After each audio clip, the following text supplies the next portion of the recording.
આજે આપણી સાથે છે રસિકભાઈ, જેમની ઉંમર અરાઉન્ડ 40 વર્ષની આસપાસ છે અને એમને છેલ્લા ઘણા સમયથી બંને ગોળાની તકલીફ હતી અને આજથી અરાઉન્ડ 1.5 મહિના પહેલાં અમારી મુલાકાત લીધી, અમારા હોસ્પિટલની મુલાકાત લીધી અને અમને એમના બંને ગોળા એકસાથ રોબોટિક સર્જરી દ્વારા મિનિમલ ઇન્વેઝિવ સર્જરીથી બંને ચેન્જ કર્યા. આજે આપણે 1.5 મહિનો થઈ ગયો. ચાલો આપણે એની સાથે વાત કરીએ કે એમનો અનુભવ કેવો રહ્યો. રસિકભાઈ, આપણે પહેલાં જણાવો લોકોને કે ઓપરેશન પહેલાં તમારી તકલીફ કેવી હતી, લોકોને જણાવો.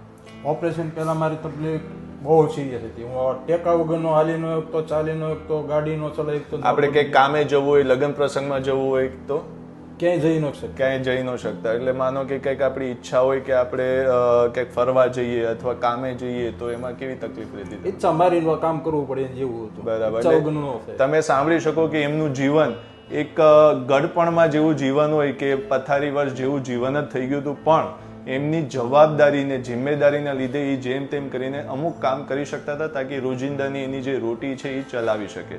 આજે 1.5 મહિના જેવું થઈ ગયું છે. હવે આપણે એમનું સાંભળીએ, એમનો અનુભવ કેવો રહ્યો ને હવે શું શું કરી શકે છે.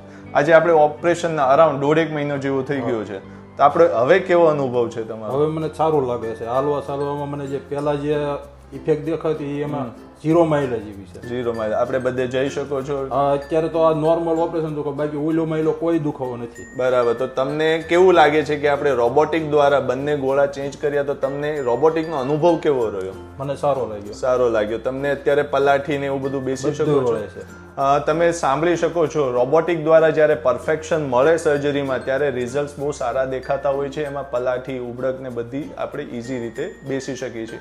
હવે એમના એ જે નોર્મલ જિંદગી છે એમાં એ આવી ચૂક્યા છે અને બધું જ કામ જાતે કરી શકે છે. તો મારે લોકોની એ સલાહ હોય, મારી શું, આપણે તમે રસિકભાઈની સલાહ સાંભળી શકો, તમે લોકોને શું સલાહ આપો છો કે આ ઓપરેશન કરાવાય અથવા કરાવાય તો કયા પદ્ધતિથી કરાવાય? મારું તો એમ કહેવાનું કે ઓપરેશન કરાવો તો રોબોટિક સિસ્ટમમાં કરાવાય. બાકી બધા કોઈ રિઝલ્ટમાં મેં નથી જોયું. અહીંયા મેં જાણ્યું હતું, અનુભવ કર્યો, સલાહ લીધી. મને આ ડોક્ટર સાહેબનું કામ સારું લાગ્યું. અને હોસ્પિટલનો અનુભવ કેવો રહ્યો? સ્ટાફનો સ્વભાવ, ડોક્ટરનો સ્વભાવ? સંબંધી કેમ ભાઈ હોય ને ગોળા બધા દેખરેખ રાખે. બરાબર. તમે સાંભળી શકો છો કે હોસ્પિટલના કેવા અનુભવ રહ્યા, ડોક્ટરનો કેવો અનુભવ રહ્યો. તો કોઈને પણ આવી કોઈ તકલીફ હોય તો અમારો કોન્ટેક્ટ અવશ્ય કરો. Thank you.